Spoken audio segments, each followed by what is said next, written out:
الرحمن الرحیم الصلاۃ والسلام علیکہ یا سیدی یا رسول اللہ وعلی آلکہ و اصحابکہ یا سیدی یا حبیب اللہ۔ دوستو، آج میں آپ کے لیے ایک نئی ویڈیو کے ساتھ حاضر ہوا ہوں۔ میرے ویڈیو کو دیکھنے سے پہلے میرے چینل کو سبسکرائب کر دیں اور لائک بھی کر دیں اور کمنٹ میں اپنی رائے کا اظہار ضرور کیجیے گا۔ تو دوستو، شروع کرتے ہیں۔ سلطان محمود غزنوی رحمۃ اللہ تعالی علیہ کا ایک دفعہ جو ہے محل میں کافی لوگ آپ کے دربار میں حاضر تھے۔ اولیاء اللہ، صوفیاء، ابدال اور سلطان محمود رحمۃ اللہ علیہ کے وزیر اور عوام بھی حاضر تھے۔ تو آپ نے فرمایا کہ کوئی شخص ایسا ہے کہ جو مجھے حضرت خضر علیہ السلام کی زیارت کرائے۔ تو سب لوگ خاموش رہے۔ ان میں سے ایک غریب شخص کھڑا ہوا جو دیہات کا رہنے والا تھا۔ تو اس نے عرض کی، اے سلطان محمود غزنوی، میں آپ کو حضرت خضر علیہ السلام کی زیارت کراؤں گا۔ تو آپ نے کہا کہ وہ کیسے؟ اس نے کہا کہ اس کے لیے کچھ شرائط ہیں، اگر وہ آپ پوری کر دیں تو میں آپ کو زیارت کراؤں گا۔ تو آپ نے کہا شرائط کیا ہیں؟ اس نے کہا کہ چیلا کاٹنا پڑے گا اور اس کے لیے 6 ماہ لگ جائیں گے، اور میں غریب آدمی ہوں۔ اگر آپ میری یہ شرط پوری کر دیں کہ آپ میرے گھر والوں کا خرچہ اٹھا لیں تو میں آپ کو جو ہے وہ زیارت کراؤں گا۔ 6 ماہ چیلا کاٹا جائے گا، اس کے بعد پھر آپ کو زیارت ہوگی۔ تو آپ نے کہا ٹھیک ہے، میں تیرے گھر والوں کا خرچہ اٹھاتا ہوں۔ تو وہ شخص چلا گیا دریا کے کنارے اور چیلا کاٹنے لگا۔ جب 6 ماہ گزر گئے تو سلطان محمود غزنوی رحمۃ اللہ علیہ نے اس کو دریافت کیا اور اس سے پوچھا کہ اے شخص، تو نے کہا تھا کہ 6 ماہ کے بعد میں زیارت کراؤں گا، 6 ماہ تو گزر گئے لیکن تو نے زیارت نہیں کروائی۔ وہ عرض کرنے لگا کہ اے سلطان، میرے چلے میں کچھ وظائف جو ہیں وہ الٹ ہو گئے ہیں، لہذا 6 ماہ اور لگیں گے، اس کے بعد آپ کو زیارت ہوگی۔ تو آپ نے کہا ٹھیک ہے۔ وہ شخص چلا گیا 6 ماہ اور کے لیے۔ تو سلطان محمود غزنوی رحمۃ اللہ علیہ نے 6 ماہ اور اس کے گھر والوں کا خرچہ جو ہے وہ اٹھایا۔ تو جب سال گزر گیا، 6 ماہ اور گزر گئے، تو آپ نے پھر اس کو بلایا اور کہا کہ ہاں بھائی، زیارت نہیں کرائی۔ تو وہ کہنے لگا کہ اے سلطان، میں گنہگار سا آدمی ہوں، کہاں میں گنہگار اور کہاں حضرت خضر علیہ السلام۔ میں نے آپ سے جھوٹ بولا تھا، اس لیے کہ میں غریب آدمی اور میرے بچے جو ہیں وہ بھوک سے مر رہے تھے، میں گھر کا خرچہ جو ہے وہ نہیں اٹھا سکتا تھا۔ تو میں نے کہا چلو ایسے ہی کام چلاتے ہیں۔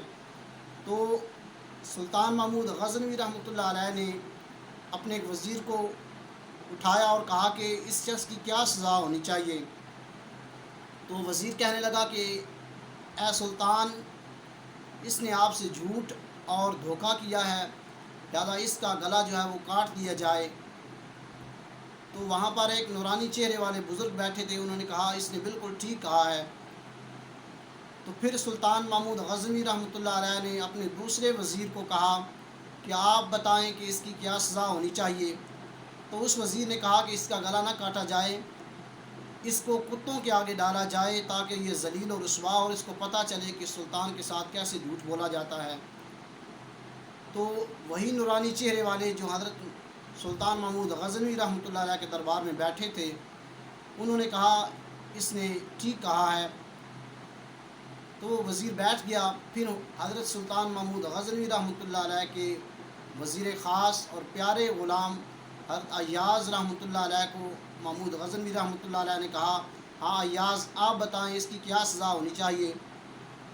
تو حضرت ایاز رحمۃ اللہ علیہ نے کہا کہ اے محمود غزنوی، 1 سال آپ کے خزانے سے غریب بچوں کا پیٹ پلتا رہا، غریب بچے، اس شخص کے غریب بچے پلتے رہے، آپ کے خزانے میں کوئی کمی آئی؟ اور جو اس نے آپ کے ساتھ جھوٹ بولا تو کیا آپ کی شان میں کوئی فرق پڑا؟ تو انہوں نے کہا بالکل نہیں پڑا اور نہ ہی کوئی خزانے میں کمی آئی ہے۔ تو کہا آپ کے خرچے سے 1 سال بچے پلتے رہے، اگر اس کو مار دیا جائے تو اس سے اس کے بچے جو ہیں وہ بھوکے مر جائیں گے، تو لہٰذا اس کو جو ہے وہ معاف کر دیا جائے۔ تو وہی بزرگ جو نورانی چہرے والے بیٹھے تھے، انہوں نے کہا اس نے بالکل ٹھیک کہا ہے۔ تو سلطان محمود غزنوی رحمۃ اللہ علیہ کو تجسس ہوا کہ ہر وزیر نے اپنا اپنا جو ہے وہ پیش کیا ہے اعلامیہ، اور ہر وزیر نے اپنا اپنا جو ہے وہ کہا ہے کہ اس کو ایسی سزا ہونی چاہیے، ایسی سزا ہونی چاہیے، اور ہر وزیر کے کہنے پر آپ نے کہا ہے کہ ہاں بالکل ٹھیک کہا ہے اس نے، اس کا مجھے سمجھائیے اس کا مطلب کیا ہے۔ تو آپ نے فرمایا کہ پہلا شخص جس نے کہا تھا کہ اس کا گلا کاٹ دیا جائے، وہ اصل میں کسائی ہے اور اس کا کام ہی گلا کاٹنا ہے۔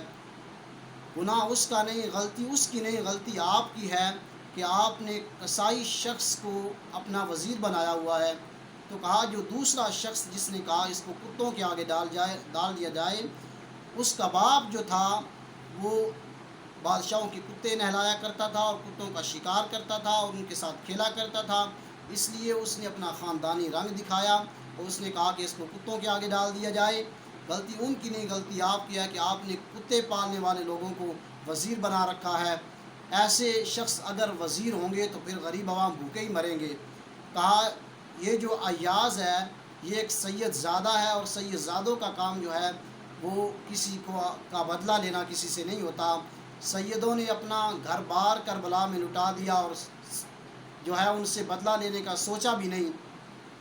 تو اس لیے محمود غزنوی رحمۃ اللہ علیہ نے جب اپنے غلام ایاز سے پوچھا کہ آپ نے مجھے بتایا نہیں آپ کے سید ہیں، تو انہوں نے کہا کہ میں نے کسی کو آج تک میرے بارے میں علم نہیں کہ میں سید ہوں، لہٰذا اب جب پردہ اٹھ گیا ہے میرے عیب سے، لوگوں کے سامنے میں ظاہر ہو گیا ہوں، تو اب میں بھی ایک پردہ اٹھانا چاہتا ہوں۔ یہ جو بزرگ نورانی چہرے والے ہیں یہی حضرت خضر علیہ السلام ہیں جو آپ کی مجلس میں حاضر تھے، اور یہ وہ برکت بادشاہوں کی مجلسیں ہوا کرتی تھیں جن میں اولیاء بھی شامل ہوتے تھے، صوفیاء بھی، علماء بھی، حفاظ بھی، عوام بھی، اور بہت بڑے اللہ تعالیٰ کے جو ہے وہ پیغمبر حضرت خضر علیہ السلام جن کی حکومت پانی پر ہے، وہ بھی آپ کی خدمت میں جو ہے وہ موجود تھے آپ کے مجلس میں۔ تو آپ کا جو غلام حضرت ایاز تھے وہ اتنے مخلص تھے حضرت سلطان محمود غزنوی رحمۃ اللہ علیہ کے ساتھ کہ ایک دفعہ سلطان محمود غزنوی نے حکم دیا کہ میرے جو خزانے میں ہیرے اور جواہرات ہیں ان کو ڈھیر جو ہے وہ میدان میں لگایا جائے اور سب کو حکم دیا جائے جو جس پر ہاتھ رکھے گا وہ اسی کا ہوگا۔ تو سب وزیروں نے جو ہے وہ خزانے پر اور ہیرو جواہرات پر جو ہے وہ ہاتھ رکھنا شروع کر دیے۔ تو کسی نے حضرت ایاز کو کہا کہ آپ کیوں نہیں ہاتھ رکھتے؟ تو آپ نے حضرت سلطان محمود غزنوی رحمۃ اللہ علیہ کے کندھے پر جو ہے ان کے کندھے پر ہاتھ رکھ دیا۔ تو کسی نے کہا کہ آپ نے ایسا کیوں کیا، سب تو ہیرے جواہرات لے رہے ہیں۔ تو آپ نے فرمایا کہ جس کو ہیروں والا مل جائے اور جس کو خزانے والا مل جائے اسے ہیروں سے کیا مطلب۔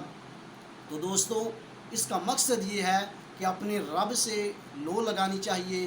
اگر بندے کو رب مل جائے تو پھر دنیا کی کوئی چیز جو ہے وہ اس کے سامنے کچھ نہیں ہے، سب چیز دنیا کی لوگوں کی اس بندے کی جو ہے وہ پابند اور اس کی تابع ہو جاتی ہے۔ جب بندہ اپنے رب کا تابع ہو جائے، اپنے رب کا فرما بردار ہو جائے، تو پھر جو ہے وہ چیزیں، لوگ، درندے، پرندے سب جو ہیں وہ اس کے تابع ہو جاتے ہیں۔ ایک ہی صف میں کھڑے ہو گئے محمود و ایاز، نہ کوئی بندہ رہا نہ کوئی بندہ نواز۔